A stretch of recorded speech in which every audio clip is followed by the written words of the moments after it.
are about to go into the tour, but as a little bit of a prepper for the tour, we're going to take a look at some of the key vendors involved with Sneaky Big, and also sort of with the at-home production model in general, and also bring up Tom Carlisle back into the equation to chime in on a little bit of this. So I want to start off with Janel Fleming from LiveU. Janel, we've seen LiveU and bonded cellular in general kind of explode over the last half decade, and especially over the last couple of years. So where does bonded cellular play into this whole at-home equation? Where has it already played in? And then where do you kind of see it playing in the coming years as technologies like HEVC and 5G, as we've already talked about, come to the equation? Right? So how does it all kind of play in? Is she mic'd up? Hello? There we go. So a lot of you guys may have tried bonded cellular in the last 10 years. What I think has really changed recently is our adoption of HEVC. So specific to like our target market is typically news and sort of interview shots, headshots. That's always been our sort of where we are the most present. The last 2 years, because of our adoption of HEVC and the ability to do sort of more motion capture encoding specific to sports, has really changed how people have adopted this workflow. And with the HEVC, we came with a solution of at-home production. So Tom sort of said it earlier, they have 2 games Saturday, 2 games Sunday, but they have this big control room. And it's really depending on the end customer, whether is there internet there, is it too expensive to order satellite trucks? Like now you have an option to deploy bonded cellular technology to backhaul camera feeds and cut a show. So we don't want this equipment that you've invested in to sit here forever. So there's a lot of tier 2, tier 3 events that now you can sort of, how do I do this uniquely? And how do I make it still look really good, high broadcast quality, but for certain customers who don't really have a budget to install big RF systems at a golf course, but they still want to get their content on the air. That's where we see us fitting in. We're doing a lot today with college conferences and universities in general. So we've got a couple schools that they thought, well, do we put fiber into every venue and sort of adopt this at-home workflow that way, or do we just deploy 4, 5, 6 LiveU backpacks and camera systems, and then we can cover all the games, which means beach volleyball, track and field, rowing, water events. So now it's now they can produce more Olympic sports, not just like the basketball and the football that you see today.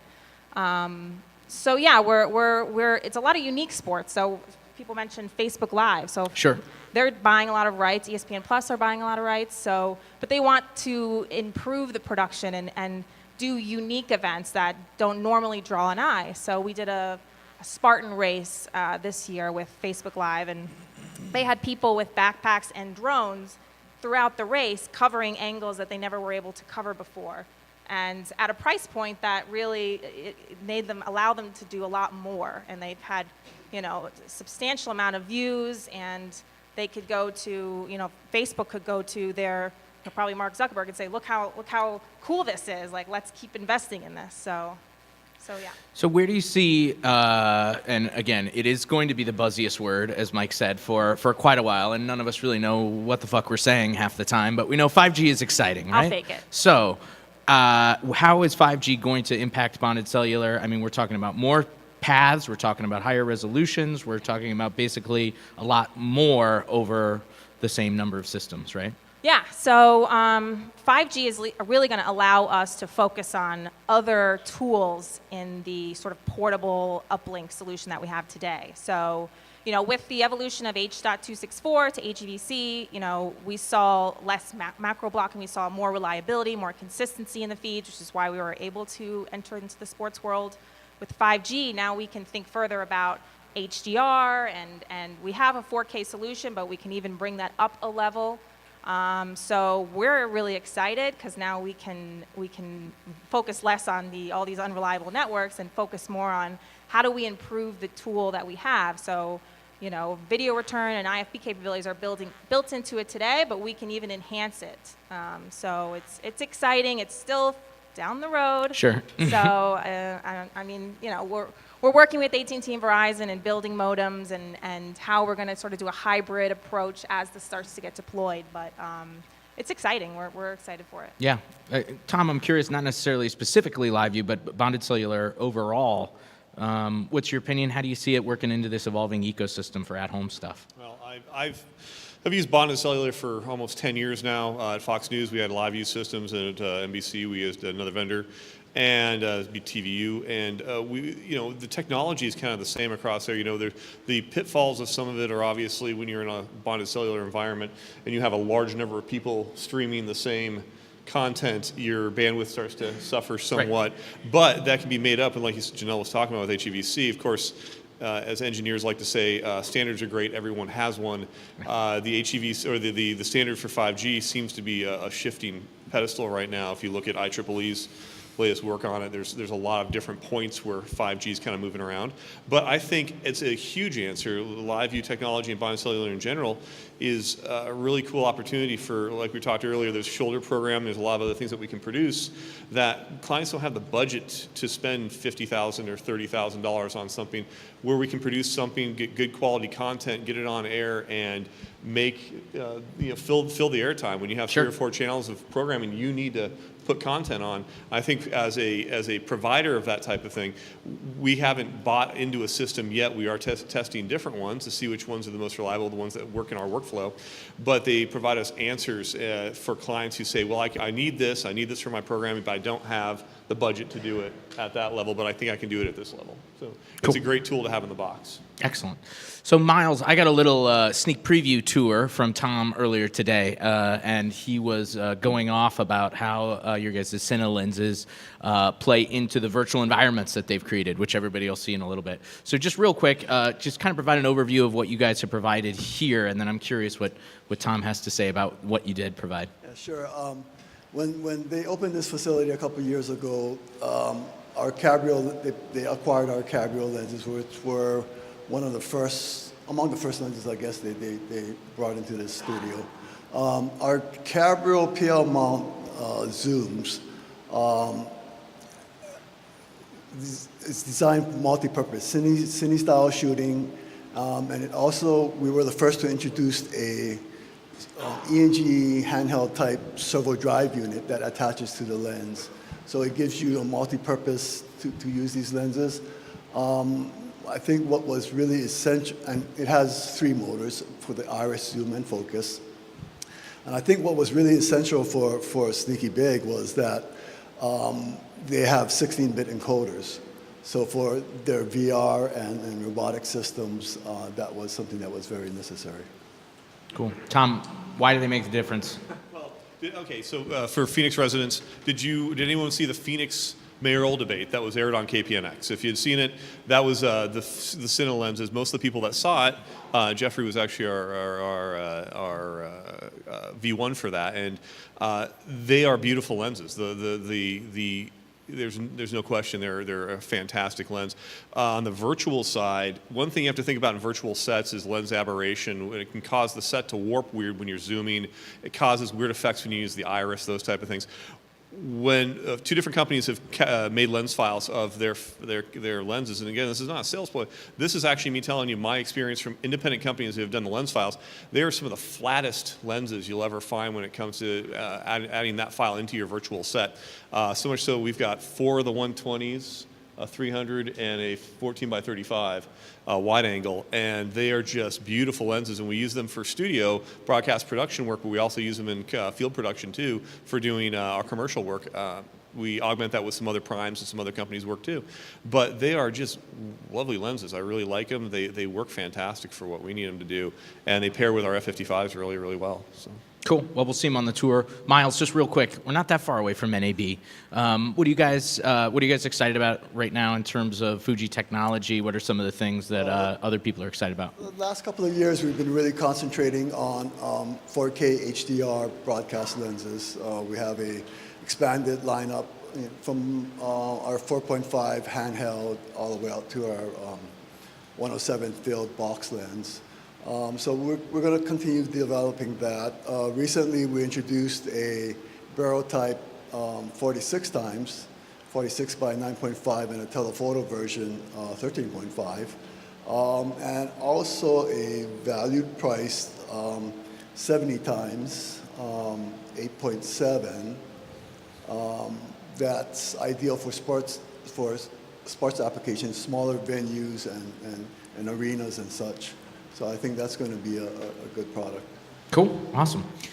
Scott, another key vendor here at Sneaky Big. I always joke that when 2 years ago when things were launching here and everything, I remember going to NAB and there wasn't a single booth, it seemed like, on the floor that wasn't like, oh yeah, we're at Sneaky Big, we're at Sneaky Big, we're at Sneaky Big, because you guys just put everything in here. But you guys, AT&T just finished a build into here, so Sneaky Big is now on the Global Video Services Network. Tell us a little bit about that project and why do you think it's going to make a difference? Yeah, I think it's huge. I mean, we're proud to be part of Sneaky Big. This was a great opportunity for us, and this gives us the ability to, well, any of our customers who want to do RAMI, want to do any type of at-home production, and they want to do it with Sneaky Big, they can get on our network. We're just watching an explosion of bandwidth and just supporting RAMIs and supporting at-home, and we're just trying to keep up, actually stay ahead of the curve to put in the bandwidth that's necessary. I mean, we completed our build with Sneaky Big, and we're already back trying to add additional equipment to it. So. Right. Literally. Sure. So now, we see this as a great advantage for our clients who want to do that. We have a great relationship with Sneaky Big, good relationship with our friends at PSSI. So for the whole workflow, we're there, and we can support any of the work that's necessary from any of the broadcasters that are on our network. Tom, why'd you guys opt to bring AT&T in-house? Well, they're one of our streaming vendors, one of our fiber vendors. We do have another one in the house as well. It's about providing opportunity for our clients. We can't just sit on one. We have to have multiple because some clients prefer one over the other. So we have to be able to ride on as many as possible. As Scott said, and T-Man pointed out earlier on, the unknowns creep up and the surprises, and that's why Scott came today, not just for this event, but he came with a card in hand that I need to add to our frame today to be prepared for what we're going to be doing in the future. Because there was just, we had and thought this is what we need. Well, what presents itself a day later is not always what you need, so you have to be dynamic. So again, it's about having tools. It's about having bonded cellular, it's about having satellite, it's about having fiber, it's about having options to go from. Both of our fiber companies have teleport services as well, so if we can't get out from your venue with a fiber connection, we can uplink, downlink, and backhaul. There's always got to be a backup plan. You always have to have some way to do it, and having multiple vendors on site does that.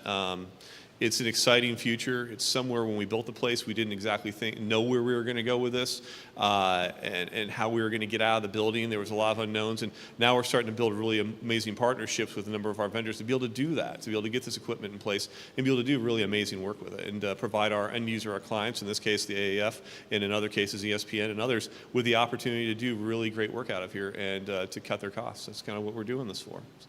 Cool. Scott, let's top it off with, always best to hear from the horse's mouth about anything. You are a horse in 5G, so let's hear from your mouth. What's going on with 5G right now on the AT&T front?